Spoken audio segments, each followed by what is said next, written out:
السلام علیکم ورحمۃ اللہ وبرکاتہ ناظرین مکرم، آپ کو اپنے چینل میں خوش آمدید کہتے ہیں۔ آج کے ویڈیو بیان میں ہم حضرت سیدنا ابراہیم علیہ السلام کی زندگی کے بارے میں بات کریں گے کہ حضرت ابراہیم علیہ السلام کس دور میں پیدا ہوئے اور آپ کی پیدائش اللہ تعالیٰ کا ایک معجزہ ہے، اور پھر حضرت ابراہیم علیہ السلام کو اللہ تعالیٰ نے خاص طور پر اس دور میں کیوں بھیجا، اور آپ کے اندر وہ کیا کوالٹیز اور کیا خصوصیات تھیں جن کی وجہ سے اللہ تعالیٰ نے حضرت سیدنا ابراہیم علیہ السلام کو اس دور کے اندر پیدا فرمانا تھا اور پیدا فرما کر ہی رہا، جبکہ نمرود جو اس دور کا بادشاہ تھا حضرت ابراہیم علیہ السلام سے خائف کیوں تھا، اور کس وجہ سے وہ بہت پریشان تھا، اور اس نے 70,000 لڑکوں کے 70,000 بچوں کے سر کو تن سے جدا کروا دیا، بچیوں کو چھوڑ دیتا اور بچوں کو ذبح کروا دیتا۔ اس کو کون سا آخر ڈر تھا جس کی وجہ سے اس نے یہ کام کیا اور سفاکانہ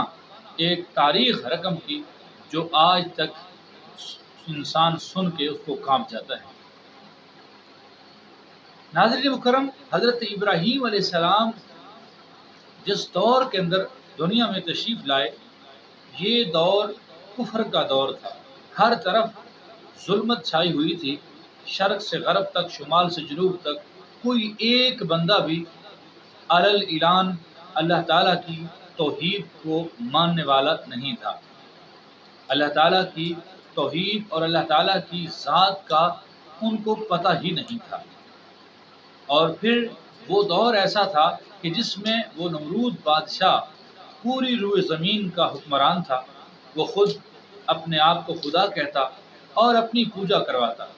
اور اس کے ساتھ ساتھ دوسرے لوگ کوئی چاند کی پرستش کر رہا ہے، کوئی ستاروں کو اپنا معبود بنا رہا ہے، اور کوئی سورج کو اپنا دیوتا سمجھ رہا ہے، کوئی پتھروں کے پیچھے لگا ہوا ہے، تو کسی نے اپنے ہاتھوں سے لکڑی کے اور پتھر کے بت تراش کر ان کے سامنے سجدہ کرنا شروع کر دیا۔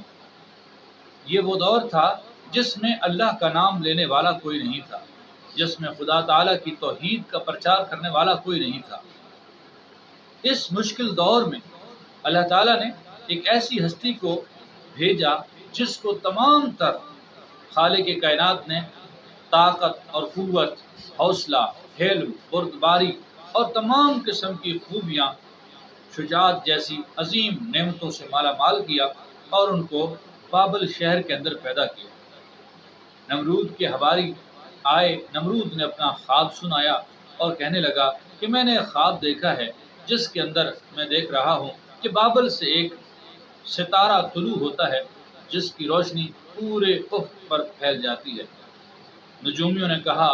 کہ بادشاہ، یہ خواب تیرے لیے خطرہ ہے، ان قریب ایک ایسا بچہ پیدا ہوگا جو تیری حکومت کو الٹ کر رکھ دے گا۔ نمرود کہنے لگا میں وہ بچہ دنیا میں آنے ہی نہیں دوں گا۔ اس نے حکم دیا کہ آج کے بعد کوئی مرد اپنی بیوی کے پاس نہ جائے، لیکن اس کے اس حربے کا کچھ اثر نہ ہوا۔ اللہ تبارک و تعالی نے حضرت سیدنا ابراہیم علیہ السلام کو اپنی شان ربوبیت کے مطابق، اپنی شان قدرت کے مطابق ماں کے شک میں مادر میں پہنچا دیا۔ نجومی دوڑے ہوئے آئے اور انہوں نے کہا اے نمرود، تیرا تخت خطرے میں ہے، وہ بچہ جس کے بارے میں تو پریشان ہے وہ ماں کے پیٹ میں آ چکا ہے۔ حضرت سیدنا ابراہیم علیہ السلام جب ماں کے پیٹ میں آئے تو اس ظالم سفاک نمرود نے اور حکم جاری کیا، کہا کہ بیٹوں کو ذبح کیا جائے اور بیٹیوں کو چھوڑ دیا جائے۔ 70,000 بیٹوں کو شہید کر دیا گیا، لیکن جس کو رب رکھے اسے کون چکے۔ فانوس بن کے حفاظت جس کی ہوا کرے، وہ شمع کیا بجھے جس سے روشن خدا کرے۔ حضرت سیدنا ابراہیم علیہ السلام کی والدہ آپ ایک غار میں جاتی ہیں، وہاں پر حضرت ابراہیم علیہ السلام کی ولادت ہوتی ہے۔ وہ غار انتہائی تاریک غار ہوتا ہے، لیکن اللہ کے خلیل جب دنیا میں تشریف لاتے ہیں تو غار چمکنے لگ جاتی ہے۔ یہ اشارہ تھا کہ جس طرح ابراہیم خلیل اللہ علیہ السلام غار میں تشریف لائے تو غار چمکی اور اندھیرا چھٹ گیا، اسی طرح جب یہ بڑے ہو کر جوان ہو کر اللہ کی توحید کا پرچم بلند کریں گے تو کفر کا اندھیرا چھٹ جائے گا اور نور کی رونق ہر طرف چھا جائے گی اور لوگوں کو ایمان نصیب ہوگا۔ حضرت سیدنا ابراہیم علیہ السلام کی والدہ گھر واپس آئیں اور گھر والوں کو یہ کہہ دیا کہ میرے پیٹ سے ایک مردہ بچہ پیدا ہوا جس کو میں چھوڑ آئی۔ گھر والے اطمینان میں آ گئے کیونکہ وہاں حضرت ابراہیم علیہ السلام کی والد آپ کا انتقال آپ کی ولادت سے پہلے ہی ہو چکا تھا، اور گھر کا سربراہ آزر تھا جو آپ کا چچا تھا، اور یہ آزر پھر نمرود کے بادشاہ کے تخت کا ایک اہم رکن تھا اور وہ امور مذہبی سنبھالتا تھا۔ اس کی یہ ڈیوٹی تھی کہ اس نے بچوں کو قتل کرانا ہے، تو اس لیے اس نے یہ بات سنی تو وہ خاموش ہو گیا۔ حضرت سیدنا ابراہیم علیہ السلام کی والدہ ماجدہ روزانہ جاتی اور حضرت ابراہیم علیہ السلام کو دیکھ کر آتی۔ پھر رفتہ رفتہ یہ ایسا ماجرا ہوا کہ ایک بہت بڑا پتھر حضرت ابراہیم علیہ السلام کی غار کے منہ پر آ کر ہوا میں اڑتا ہوا آ جاتا، اور پھر جب واپس آتی تو پھر وہ پتھر، جب آپ جاتی تو وہ پتھر سرک جاتا، اور جب واپس آتی تو وہ پتھر اپنی جگہ پر پہنچ جایا کرتا تھا۔ تو اس طرح حضرت سیدنا ابراہیم علیہ السلام کی اللہ تعالیٰ نے حفاظت کی، اور پتھر آپ کی والدہ کو پہچانتا تھا۔ کیوں نہ ہو، کیونکہ اللہ تعالیٰ نے ایسی چیزوں میں وہ سمجھ بوجھ رکھی ہے جو اگرچہ پتھر ہیں لیکن ان کو اللہ تعالیٰ نے یہ ادراک عطا کر دیا اپنی ولیہ کی کرامت دکھانے کے لیے کہ وہ ابراہیم علیہ السلام کی والدہ کو دیکھ کر پتھر سے رکھ جایا کرتا تھا اور ہوا اس کو اڑا کر لے جاتی تھی۔ پھر اس کے بعد حضرت سیدنا ابراہیم علیہ السلام کے پاس جب جاتی تو حضرت ابراہیم علیہ السلام کی انگلیوں سے پانی کے چشمے جاری ہوتے، شہد کی چشمے جاری ہوتے، دودھ کے چشمے جاری ہوتے، اور حضرت ابراہیم علیہ السلام یوں پرورش پاتے رہے اور ایک دن میں اتنا بڑے ہوتے جتنا ایک بچہ ایک ہفتے میں بڑا ہوتا ہے، اور جتنا ایک بچہ ہفتے میں بڑا ہوتا ہے آپ ہفتے میں اتنا بڑا ہوتے کہ جتنا ایک مہینے میں بچہ بڑا ہوتا ہے، اور پھر مہینے میں اتنا بڑے ہوتے کہ جتنا ایک سال میں بڑا ہوتا ہے، اور دن گزرتے گئے، حضرت ابراہیم علیہ السلام جوانی کے مراحل کی طرف آتے گئے۔ آپ کی عمر مبارک اس وقت تھوڑی تھی، تو آپ کی والدہ نے آزر کو بتایا کہ تمہارے بھائی کے ہاں ایک بیٹا پیدا ہوا تھا جس کو میں نے چھپا رکھا تھا نمرود کے ڈر سے، اگر تم دیکھو گے تو تم بھی فدا ہو جاؤ گے۔ آزر نے کہا چلو میں بھی دیکھتا ہوں، اور بھائی کی محبت اس کے دل میں لوٹ آئی۔ اس نے کہا ہمارے بھتیجے کو نمرود کچھ نہیں کہہ سکتا، اس کو اپنے گھر لے کر آتے ہیں۔ حضرت سیدنا ابراہیم علیہ السلام کو آزر آپ کے جو چچا تھے وہ بت پرست تھے، وہ لے کر آئے گھر میں، تو حضرت ابراہیم علیہ السلام نے ابتدا ہی میں وہی باتیں کی جس کے لیے آپ کو بھیجا گیا تھا، جس کے لیے آپ کو مبعوث کیا گیا تھا۔ آپ نے دیکھا کہ قوم ستاروں کی پرستش کر رہی ہے۔ آپ نے پوچھا کہ اے میرے گھر والوں، یہ بتاؤ کہ جس ستاروں کو یہ قوم پوج رہی ہے کیا یہ ان کو رب کہتے ہیں؟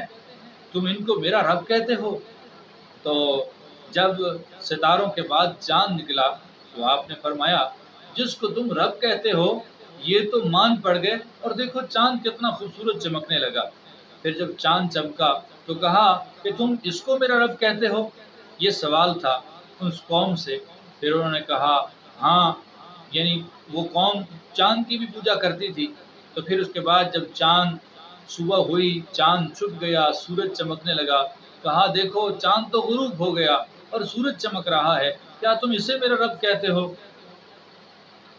انہوں نے کہا ہاں، کیونکہ ان میں سے بعض وہ سورج کی بھی پرستش کرتے تھے۔ حضرت ابراہیم علیہ السلام نے ان کو عقلی دلائل کے ساتھ سمجھانا چاہا۔ جب سورج غروب ہوا تو پھر حضرت ابراہیم علیہ السلام نے فرمایا میں بری ہوں اس سے